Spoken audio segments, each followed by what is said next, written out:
Obia Kodi Boni, no Akojela, who's a selective justice, NPP, Ariaka, Associate Convoni and Jano.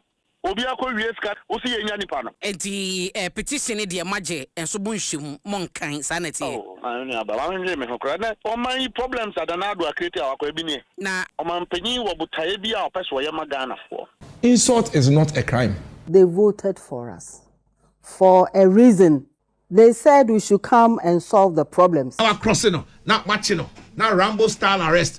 President John Mahama, enough is enough.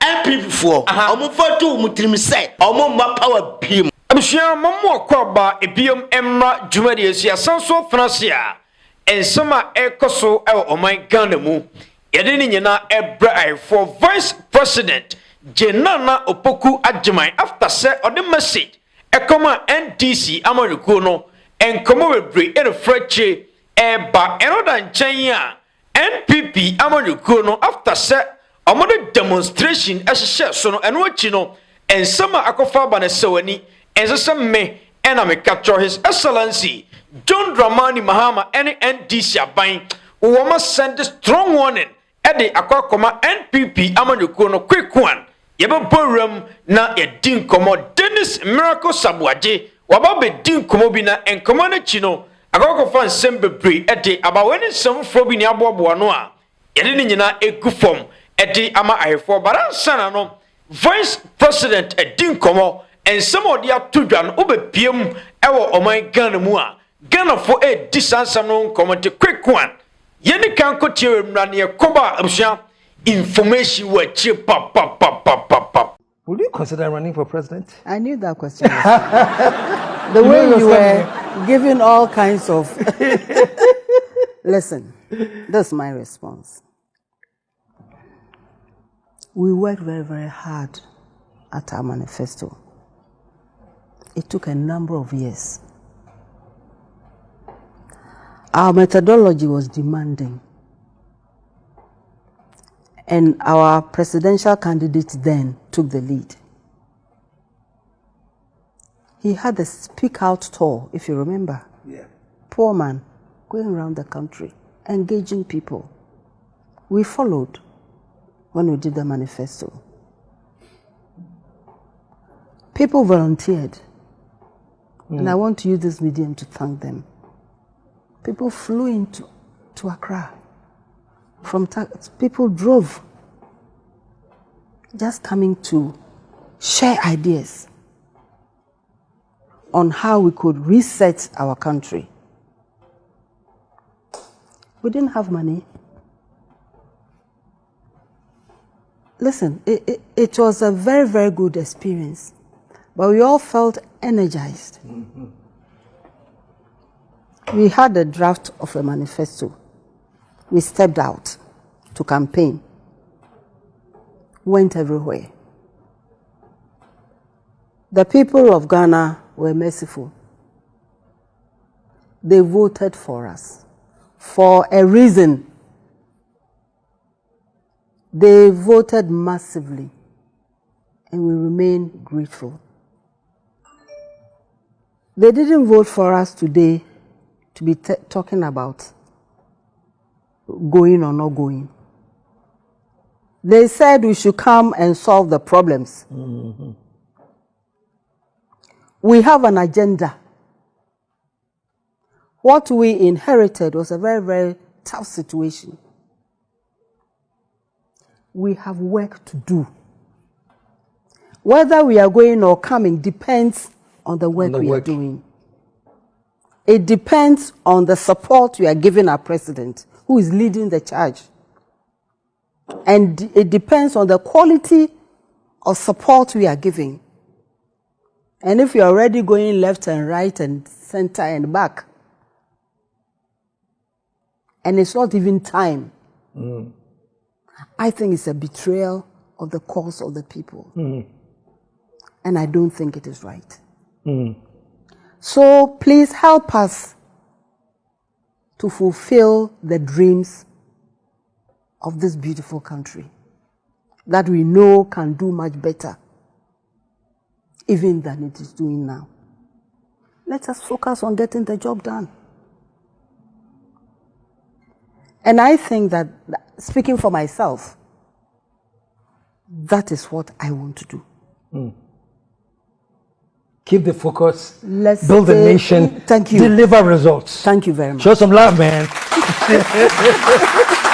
Okay, Commander. Yeah, right. And then some doso, but I'm son, no. Okay. Over PML or my Ghana mua. Yeah. And come on, Vice President Akwako D. As a Ghana for a BB Semnim. I say, I am a NDC, I'm on the Kuno. His Excellency John Dramani Mahama ended up buying.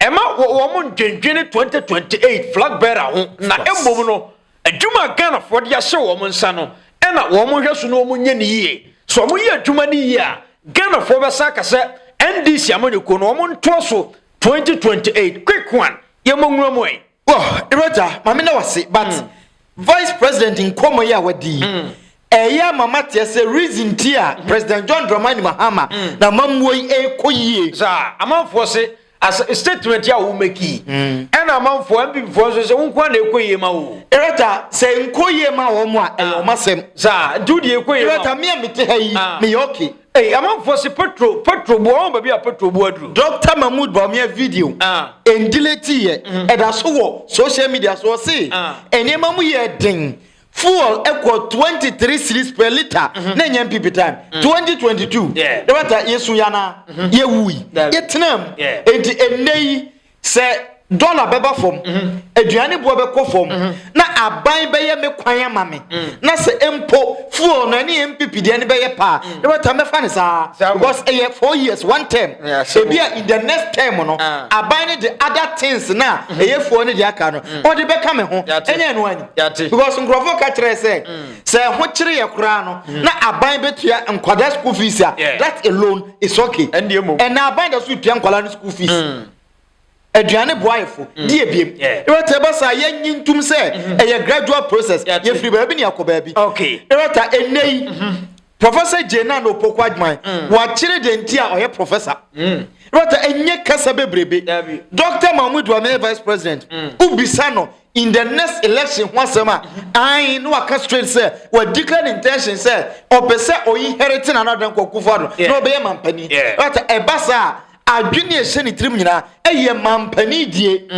rebata ehona ene ofeliye se obi so beka se maami so onim se 2028 eden a NDC form for flag bearer ne ma no na mi bisa wo na wonim se 2016 and I said 2020 maame no ba be NDC running mate davi enti automatically obi antimi guarantee ochena even President Mahama wotia konya so 2012 na onim da so be president because 2008 oye running mate omo we ne ye oye vice president 2012 NDC aye rally omo primaries omo yatamo so say ono na eko less than 5 months to election and ewuo baaye and Professor John Evans Atom free ho and President Mahama ebedi akonya na onim da say 2012 Obama Mpeni on the 24th of July 2012 no all free fia kwa adwuma na oko as vice president and I all be fie no be fie as president and how can we determine say Jena no pokwa adwuma nim say 2028 ontimi nya Mpeni we cannot determine but the me pese me can say the right say obi e vice president na ne nyansa ne na adwin mu no te be bi ofuti ye o say NDC started say omo be ko 2024 election no President Mahama as a poor man, na sikan ni ho, no in this enough money. President Mahama told the whole Ghana, and we told and suffering Crawford, and Crawford voluntarily omu to omu to watch a coin so, and omu nyina be share omu car dream boom, and omu put you something down. Yeah, NDC manifesto. Omu ye no, and omu ye campaign across the whole country, and a Ghana for whom omu mobo. What that statement alone, a statement ya, a chance to be a leader.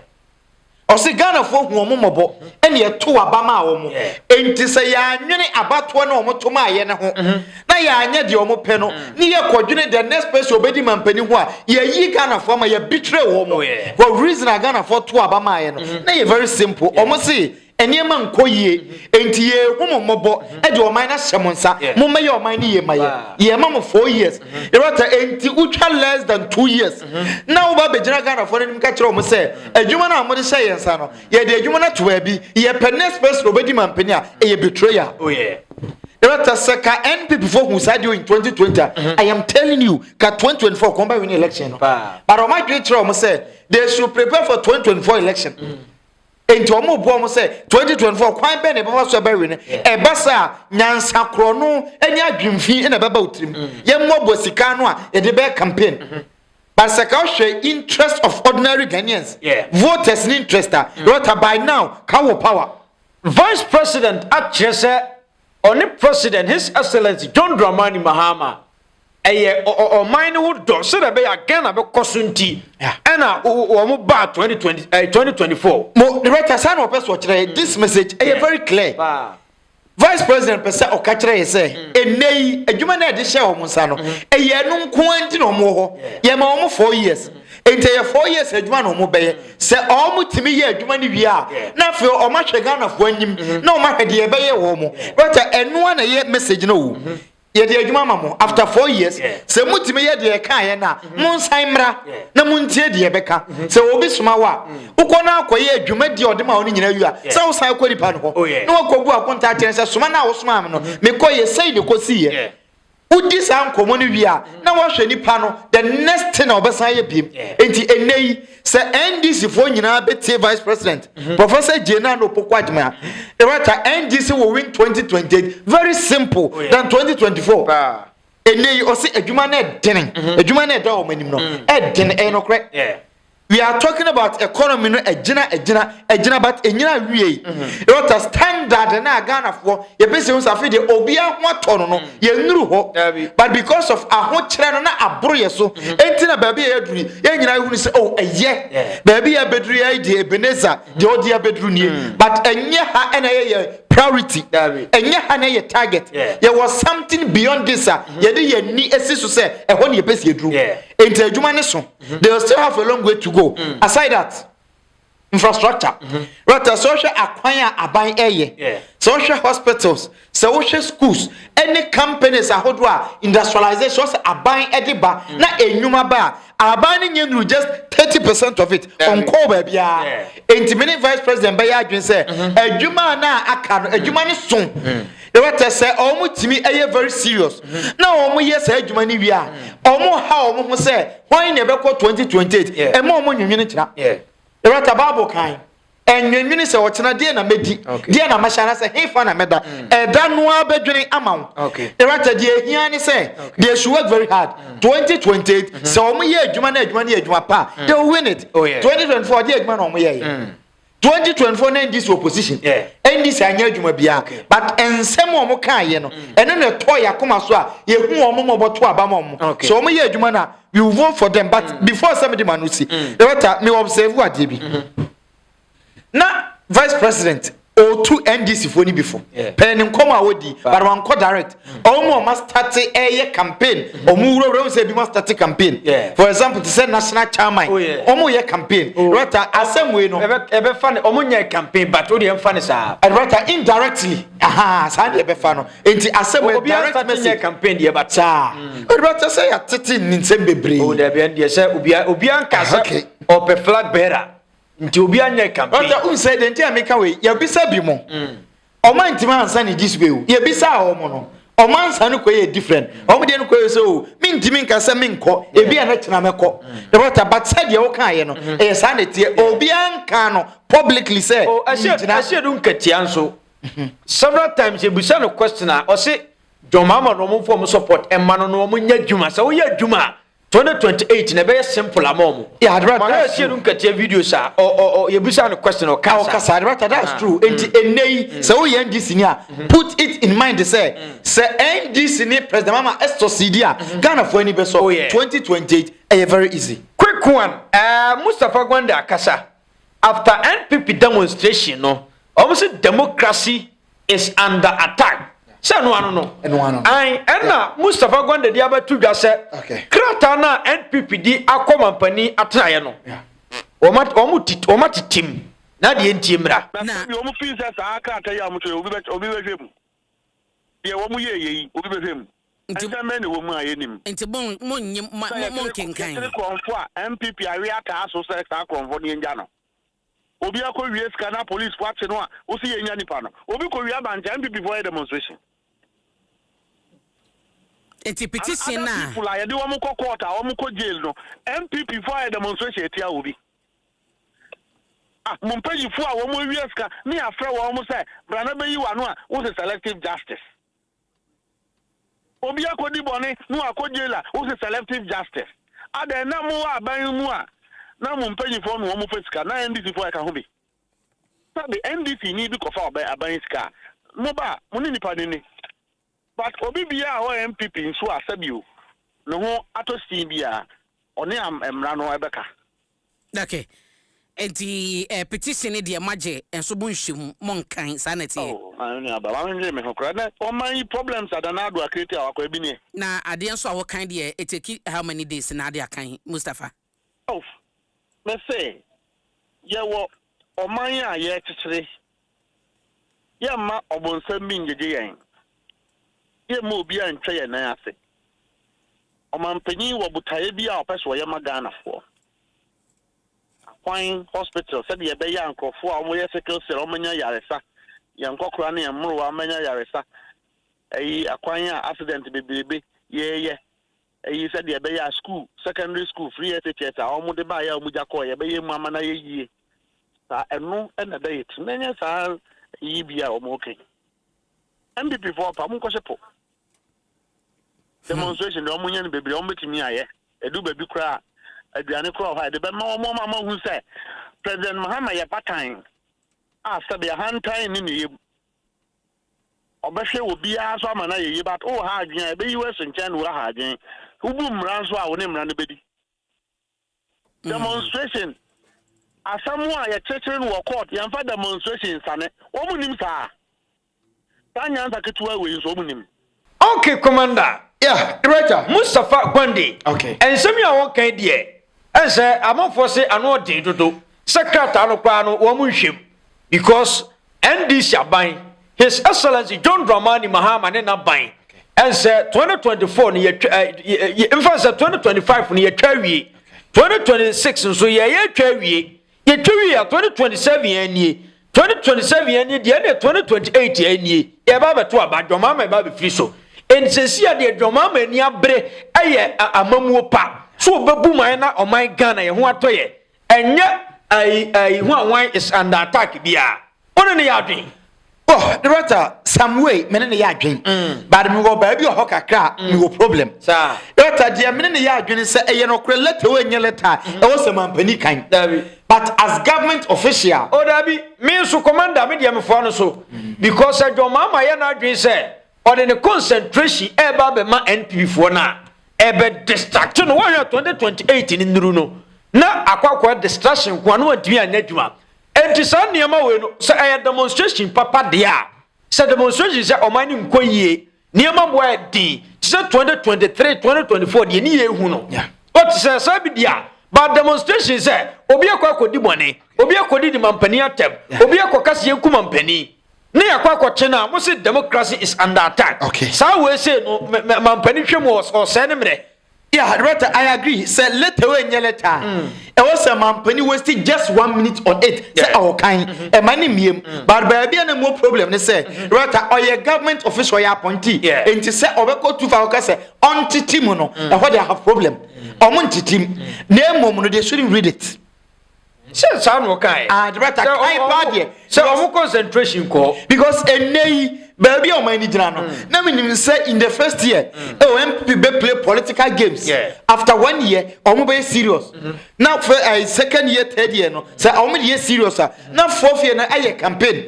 But enei NPP before ne Ghana for say they will never be serious. Omo ntimi nye serious da. Ye twa 1 year.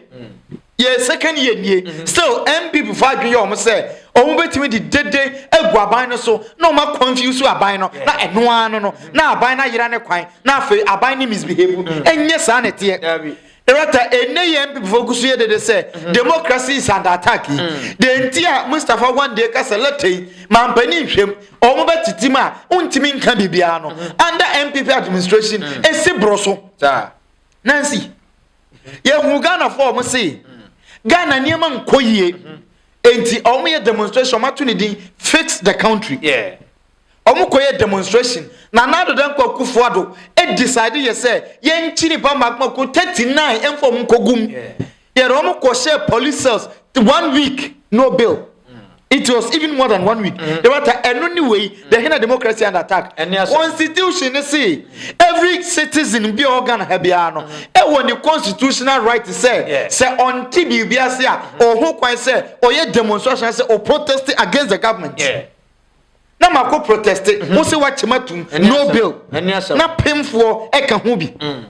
No, NPP for say a normal democracy is on the right track, but a nay democracy is under attack. Since when? These are certain things here. NPP are here for so many years. You cannot defend them. And I will be so. Mon can be NPP. No craning a meaning. But as a wood in some form, or being Timmy can be mount. The NPP, you need to say, and yet.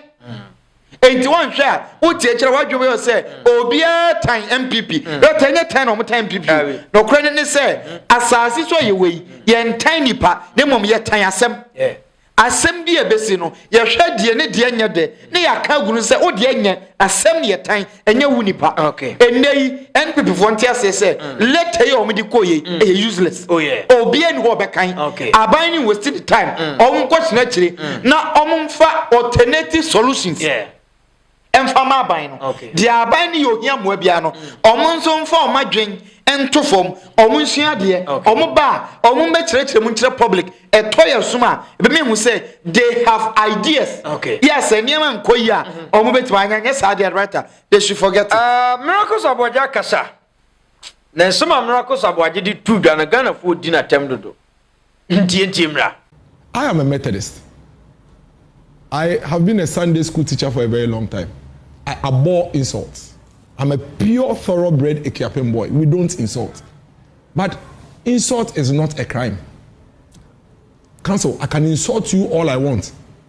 At best, what you can do is in your personal capacity, go and sue me for defaming you. I cannot sue you for insult. I'm just saying. Insult is not defamation. If I say your head is bigger, you think that I'm tainting your image. Generally speaking, insult, vituperations are not defamation. It's fact. Yeah. But right now in this country, customary law. Right now in this country, we have the police actually inserting insult as one of the reasons why they've arrested a citizen. I am not saying it all. The police have released official statement. You must be afraid. Dr. Khalid, you must be afraid. You must be worried. Because you see, the references you make from yesterday, what is happening now is an upgrade. And if it means that we are growing it, and eventually, if we don't work together to halt this, the next level may be crazier than this one. Because everybody is learning. And when I say the next level, it's not just NPP. Even your own party, NDC, in the next government, you may not be a presidential staffer. You may be something else in the government, or may not also be anything at all. Miracles aboagye. Okay. I say insult is not a crime. Enti obian kad your pentre mampani John Dramani Mahama. Insult is not a crime. No monke kan ko kase yenkoku mampani yira ye say yen sama chama untumi kikaye ena mampani yire baye na mampani yire say ni made so na say ensehunu say o say insult is not a crime. You see the entire NPP for Adiechi bia party no mu begu no. Amanya ne ntia se ehfa Senegal. Oh my dear no man. Senegal enei TikTok influencers ya omu di mampani atem ya che omu gina court. Oh yeah. Every single TikTok influencer o di mampani o Senegal atem bia no. Police for che omu ayedu omu nyina court. Nti enya Ghana nko. Na dem one say o kasa no o mention niam mienu na me very disappointed. O say o ye Methodist ni oboa. Yeah. Methodist ni bia ni Ghana ha a o de didi attempted nkwala. Say you feel like didi attempt your normal unye Methodist ni. Okay. Right aside or say o ye kwapimni o ye proud kwapimni Ghana ha efie bem na akwada betima didi opapa tem ase obapa ye tu ni gantrani eye kwase ampanyini and also on for the attempt so but insult is not a crime ntimi bisa se ono ofie as papa na ne mane ne wofa asefo nyina obedru fie na omdi na attempt se da miracles oye kwase ampanyini gantrani tutu ni woni munyansa rata obefa ne se nkwada ne ye boni nti obepa ne omo ana ompa ne omo rata enti common sense should tell him say obi a obetima gina abonten in public space adidi obi atembia no you are not sensible. Miracles aboagye adan won kana no ntum asa the case no or man the case no cross an yekese rata me de me ya ne say I don't have problem with him say okasa but de me ya ne say omo kasa bia nsem na omo ka no e magana for say sorry to say omo adwen e bia akakire kakra because say enei pani a okakire say you are more than 40 years o yire wo ma wo abusia wo say ya ye opani a abusia nsa so na ahweso na enei you think insult a normal obi didi atema enya boni a erata na nipa ben na wo ye entete ben na wo de tete nkrofo now to one point nkoma wodi omuka bia nom de akosha didi atem no nko a enkrofo bebre ayache omo no enya didi atem no nko anti ayache omo miracles yo omuka sani mpifo bebre omo di atem more than the tiktokers ne keka no chama untumi wadi president mama atem more than the Camilla last amokeka aye but asem ni nyina ne say omo kofo a ekoka say yenkuma mpani and that statement no omo kasa mo nyimfrim for you to be bold enough say obetina camera nim na waka kire wi ase nyina say yenkuma mpani yire ne ma and you think that statement no e ya didi atem keke e didi atem rete ho na asem ne wo no say wo ka we ya wo si yenyao na fa ahudi na wo miracle so obi kwotena TV so say yenku a the next day obekọ police station call report and so obi si yenkuma mpani wo so wonte ase say Obama poku ase okomeki allegations ekoka say NDC fo akratuo e de aba na onimba bi kura tuo ni bi gu say yekoche say nipa we ya wo si odidi mampani atemti ni ache no na tuo ni ho asem nan ye ache because also onimba bi etuo gu na wonko kire etuo na yenyi sade ye be ye o man safety enkoyi eto esaimu na obi nkwose sa akode no enkodi o man ne bone ye che na ya bone ye che no watima kwakire ba bi eto bi da say ye de sai nipa ne kokot na ye kojeli na pani a wasevo e wa aban mu o mpa ye ne say that NPP samra power na ye nsantam position ma na wuti ho defend the writer anene say bi o man ye kikire ne sai eni asem enkrofo a o maja o common sense ato ho me kan da bia say there are certain things that me a lot of respect edema but me respect this idea no more than me culture but a democracy ebe to amamre organ ha enti democracy aye nyina ye to aba mo se kabima min kan bi no amamre beja kabima min kan bi so obi wa kan mama say yes kabima min kan bi nti wo se obi abetima akere na dwede atemonye bone asanti na ote santimam obetima kodidi otumfo atem se kanya adidi atemonye bone or chimam a chimam why the work did you watch him at them e wo ho no afa no hodi ye be ka kire o say echiri because we live our life as Africans ye wa mamre and is all kofa sorry sem o kofa democracy sem de ba rota enye no na me ye Ghana fo when you know your strategy and before person me the strategy o mama ne na ban the return a strategy it is dead on arrival say enei baby aga na nyina ba bedru say the voters active voting ase o mate politics ase o mo hwe policies and dey to aba o mo hwe wo modern mo na dey to aba o mo timi read in between the lines ehu modern mo awo bo any said here wo nkomo no ento asum right on say nei Ghanaian voters etimi read hu say o campaign ya wo yi on say mo ya o kan o boa ye toma wa onye Ghanaian voters can read minds enei it is obedi nkomo wo ya no krani nyamianim nie right o yira because nkomo wo yi en convince Ghanaian voters moment to aba ma na wanga samarakusi oye jail bound enei ye nyina ye ni mra ye nya lawyers but ye yet no ebata ye asem ni dance ye twa bi ye dance untumi de ba ye ka say de yet untumi ko prison ye ka manfo so ye nkeka ye wi e oshem enne no makwa file say anka ye ma no prison bail na anka won pie na oye kan appeal na asem ni wie na appeal no dibima na o atena fie saa so wa ni bima no say eno no say There are 10 year prisoners in your Munamra. No Munina, say, Mom go file for appeal. Ye dear 70 year, or Mutifano Mosanko. There are a miracles, on imperfect say, or ye prison bound, and chat over quo. But I say, or per se, or ye the debia and winning one ten so I must study. NPP for now, minimum say, or more cases, ya ever show my tumor. Omo no mu ye de pa omo no mo kasa bebre it is samye ukumu na nabi because they know say automatically afenyo markings mo aban ne be chi wo mo enti omo start ye de na ye chi wo ma na omo de no aye kasa bia kasa ye na ya no de etimi kasa MPP enti na aban no e attack ye ye aban ne target omo boa e ye bone a omo di omo nkusi tre o mawe e na eso omo da ye bone Commander, quick one, you enquire this video, Emra. Now, where Michael Quay Jr., former Speaker of Parliament, well, Nebano, dear Okoji, at the end of your address for him, now Oko main election, NDC, Nino, and sure not Michael Quay Jr., MPP, Nino Lucian, or Nakasadio Luciano. Now, we change some or the Atuja. Friend, Bisano, one patch of us, where the political talk. One casa. Obikoshino. NDC, you don't know political talk in this country? You don't know political talk? And you go around today, dear. Obi bien and wape. Namako sonumu. Namu ya dia mope. Me rent is idea with that. Because nam papa count. We had 17 contestants in this country going to stand for NPP in the year 2007. The patrol kai. Kana. Then I said Akron for 17. No? Yes. I said Akron for 17. And they Akron for penny and Omokakoye. I said Akron for 17. Kotwa be Akron for penny. Akron for penny. Sabre namunye Akron for penny. Aha, thank you. Na Akron for 17. Thank you. Akron for 17. Eko yi Akron for penny.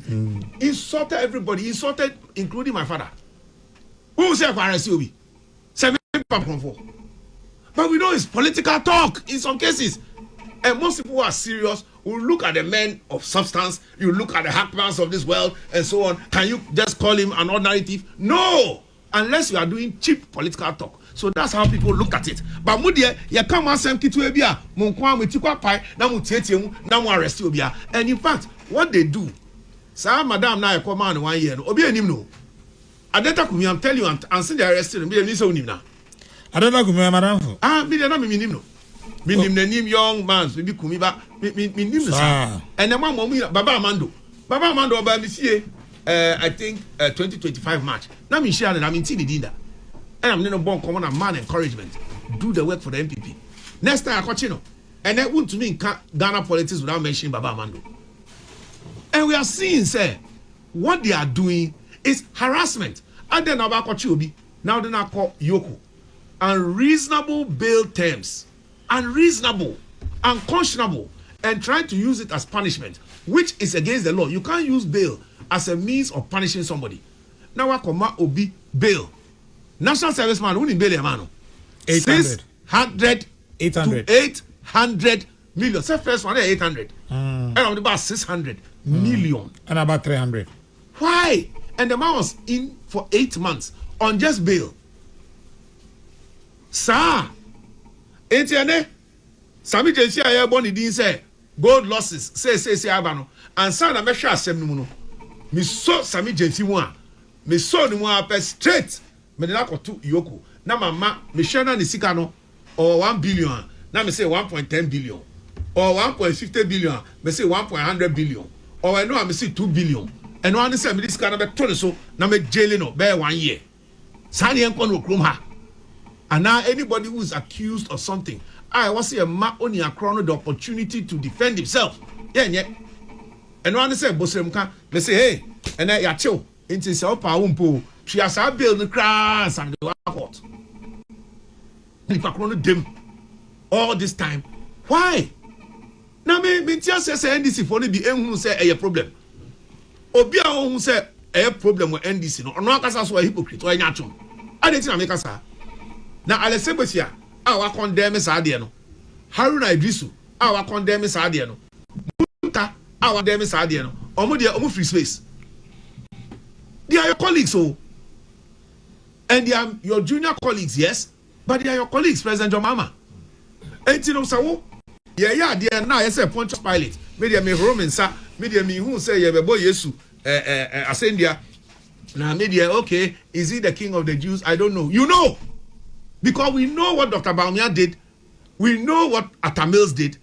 And you, John Mahama in particular, cried, you name the to me because one of Muntie Tre, I be Mubo Mudino. They threatened to kill and to murder and to rape a chief justice. That's why they were jailed.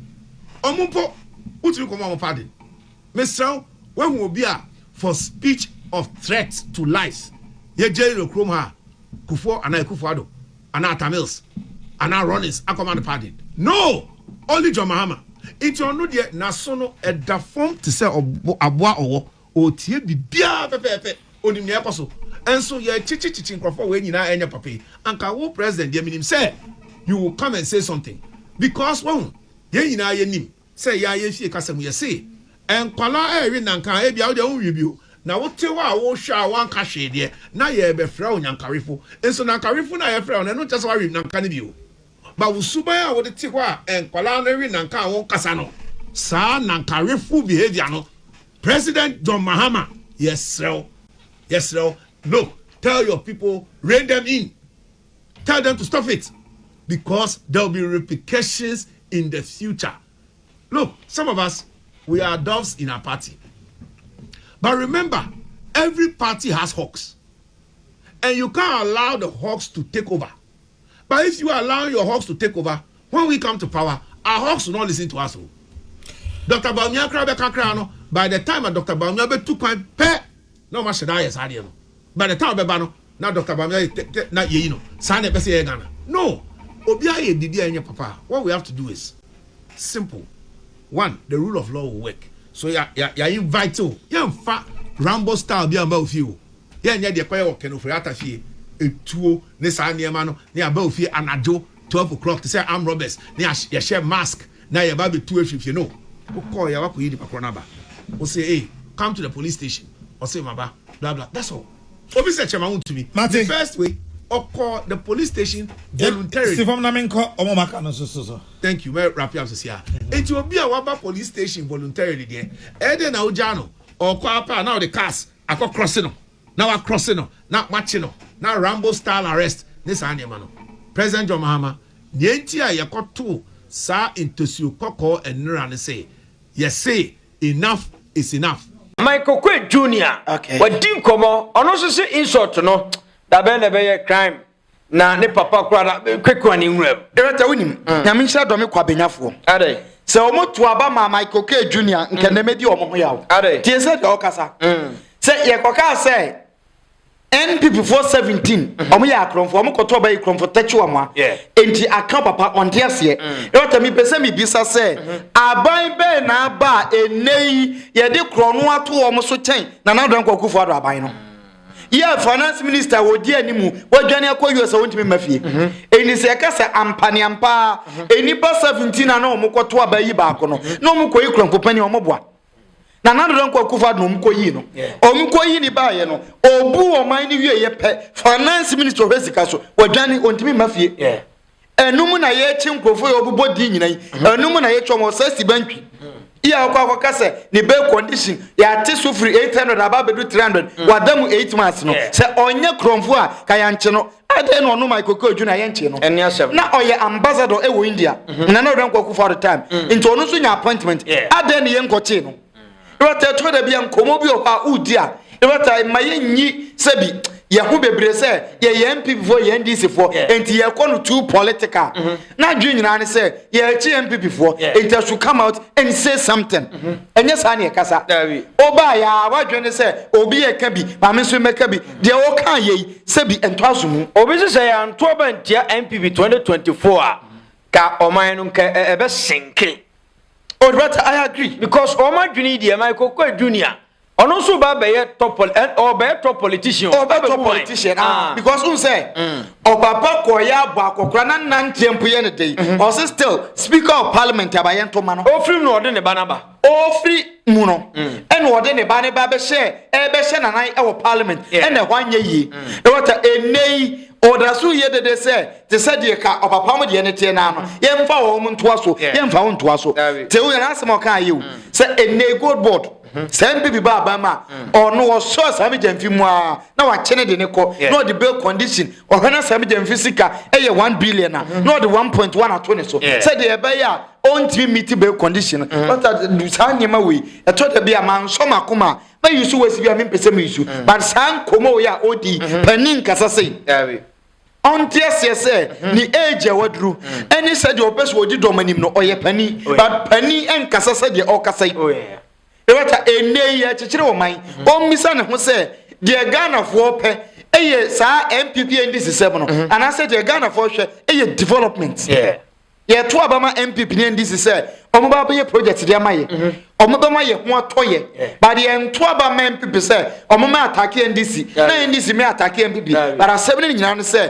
omo ba wo a obetima ye de ye pa ma ye no we will maintain you entina minim say omo nkom omo bedi no ebe ye say oh amanfo bokro no ye nsoso kro no so but what is say wetima condemn kro no bo enti akyere say and NPP fo nyina soso kro no so say what you omo kasema what is NPP ni betima kaso NDC for ye srama mu wie sika na enei ahokyere ho ehie sika de akyekere man what is so omo bondis for kokosema mu wie sika da bi ko dey feel say kro no bond ye normal thing director very bad but mami fancy quick one abegi tranche na yemoni tew abegi j so bibia boko de sinama nyamnya do me ho de papa ensem no doso ai NPP demonstration no after demonstration ensem froche bana no de miracle aboagye akasa Mustafa Gwande atuja de amo se ai petition no kra no aban no wo mo hwem because wo mo ye adwuma ede ama Ghana for Michael Kwe Junior so dinkomo baden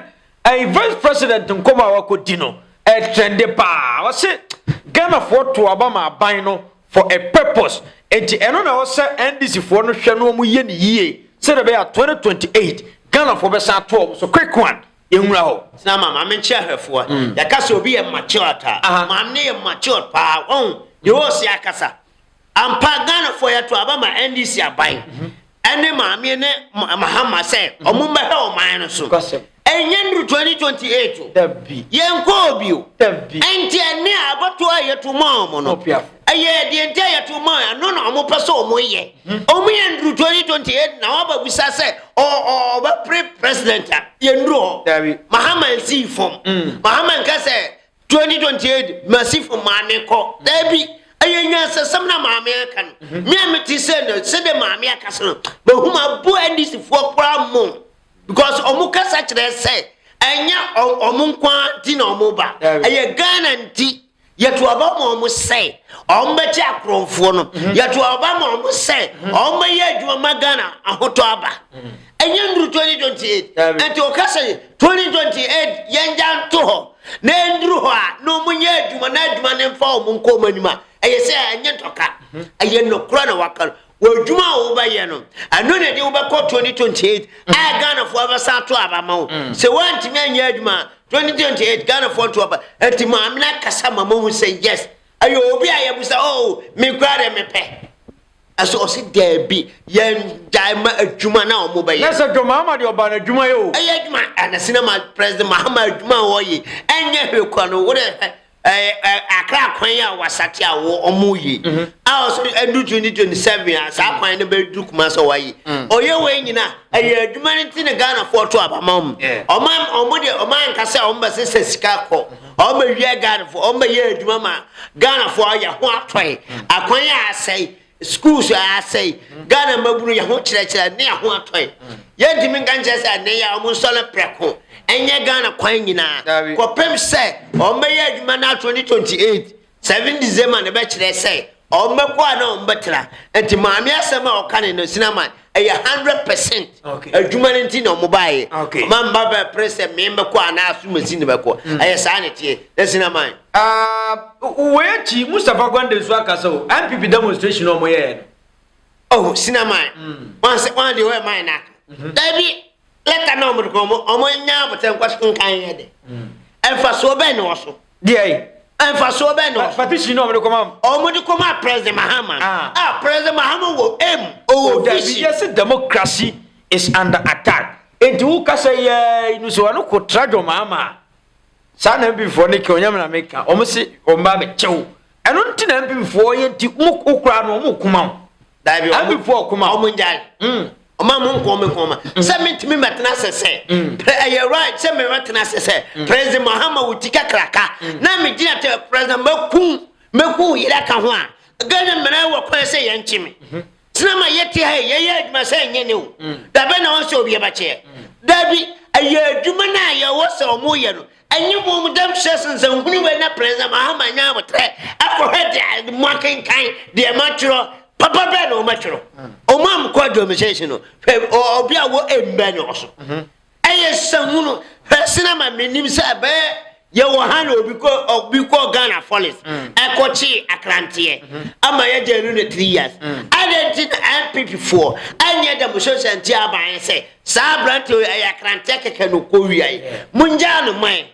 anya bi ye cha mo untu minute no me da moderation emfa na jail kwa we brother me say I need for dey be me kasa me say o munye serious are o se samble case tu na akado mo ni 2020 abaka ho na ka NPP 4 mo ye be no ehuna no mo na 2028 campaign mo ntimi nye o se sam NPP 4 Dr. Bonya ya se okoyoko na dwono o se ka NPP 4 ehia no kwan ma ayoko fo ko chi no awie kete samle koma notum enti nyewe ene president Mahama I say so huwa wo person o complete afale ave no ko fast petition we say me betra se kinkan ensam hunu mi wonya sasama wo da mi so ye ho enti ne ko say nditi fo adwunu ho akoda ha say akomuti pa ya kura na ka wo so komutu ba mo da mi so sinase di onko ba ji letter no wo se wo ji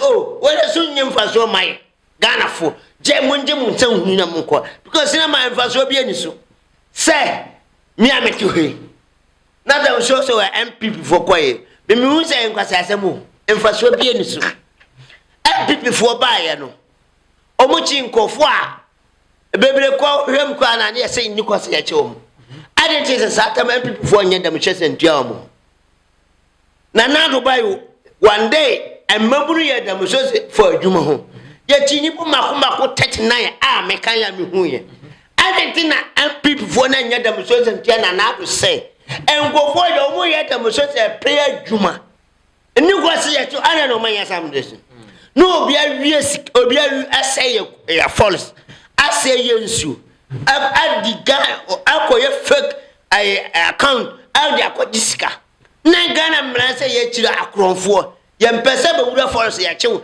na wo sola for nipa tue nipa bia 20 million ade akoya da mse yemmo mabaso yemfa nkodi Mahama say o trase da bi Mahama o so nkwase asam weso ehu hia enti ndise for o aduma na wo so sa na say sa da mse we eni si bia ni ho hu say MPP leaders no o munnim nyansa bia da na say o mun so say a ne personal mind the way we are see akono abrantie fofo okogogwa the way ni mekoso onimo anye tete politics na MPP for chantra timitwa se Mahama akoto fie Dubai akeka nsam bebre anye bi ne ho ukasam na branch na fofo no akogogo hwe de ewo ho enti wu chantra wo hu se part we de omunye serious anointing na free 2020 eba MPP vote tiba from 2024 MPP vote at Tibom 2028 sinama basa ye west ache because Dr. Bonya kachire say wakosirem wakobie dam 95% adaye kudu hono ya maame obi ko twaba ya ma ye hwe na dam na dane ya kan say asase petem what chantro hwinu ano de MPP for wunyansa nya da musocha tia Dr. Bonya Dr. Bonya MPP for kachire say kumasi some run about o maja akachire otumfo o maye MPP for so o muti aso ne kobo o manya da musocha tia say MPP ban enya ban anti we na nyame aya dum nyansani yamedi nyansedi amagana for say o share bo say mude muntu abane mame meche akromfo na mayeji skane ya bo man na bra chama to misika na wa wian force na wa say ebi na odi Accra road no ebi na odi ba complete afele no ebi na odi ba complete aishawo enti ya chichi Dr. Bom na sika na yese o masasa no enti sai sika we nyina na Mahama de bate enti adwuma ne ho hia chi da mo 100%. Adwuma na President Mahama ba dwene ho tenke Ghana mabunu ane sinema okoto cementa abafom ane okoto ya abafom ajise omamu ya san kontumpo a aye asa omakogigi 11 cedi na omuti omuna anka nokore because 2024 near to cement 150 ane cement a drop about 70 adie di na woso ye twede awiase ko sisi Mahama ba Ukraine wo na njayo ekoso mo as NPP for person wo daba sole no na patron yatum wo da wo sa ndan sole no na patron mo musa se president Mahama ba na kaska yatum kaska mama kaska dwane mo musa se ane mama ite ko papa yet me kuta ye Ghana kaska saba pim sambele but na ko aboagye akasa o so dabe na didi atem ye crime eye bone enye bone mom my who did you bet di mampani oh say sa na omuto eno na mlaka boache se ne boss ye hoya chama baumia Dr. Baumia mahai baumia ye France baumia kulai odi atimtimi ka kire president say obokum president akunire anti NPP fo na o mabane de enye bone ma o mo sisi enyanya bone na emom da bia mesuma o mo se NPP da che obi betenase no obi kodi atem no makotwe o makoma ye koche o ma saada na ye wo koshim bebre busam because Ghana ye mra kra no Ghana ye mamra mkra se akura ndi mpanimu atem yesum ukoba bia obi anim se akura ne panimu kra nya afoma akura de ewofom anere NPP for ekotena petition yetimu se akura kra mu panimu